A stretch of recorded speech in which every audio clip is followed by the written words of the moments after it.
Hello दोस्तों, कैसे हैं आप सभी। आज मैं दुकान पे बैठी हूँ और वीडियो डाल रही हूँ चाची जी की।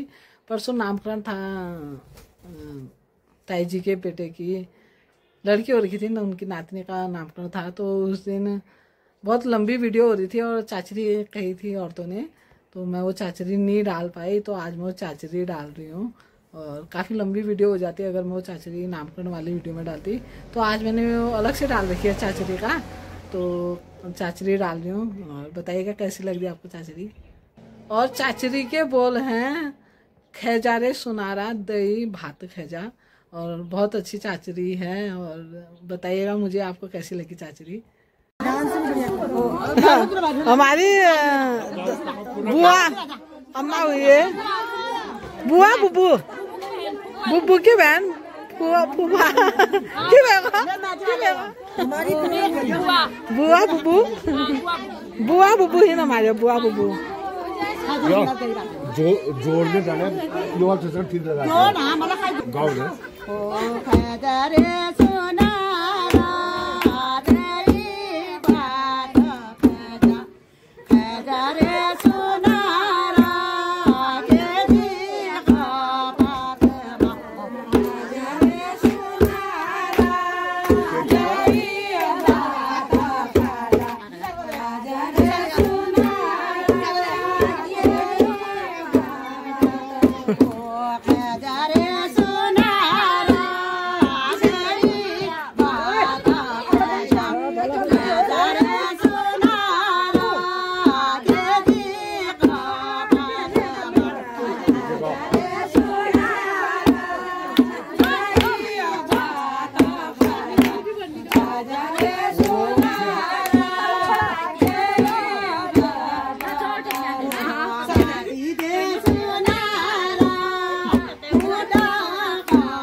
कैसी लगी आप लोगों को चाचरी खेजारे सुनारा दही भात खेजा।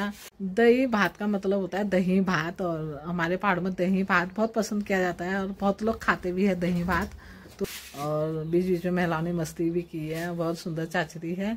और कैसी लगी आप लोगों को कमेंट करके जरूर बताइएगा। मेरे चैनल को लाइक सब्सक्राइब शेयर करना ना भूलिएगा और मिलूंगी अगली वीडियो में। बाय।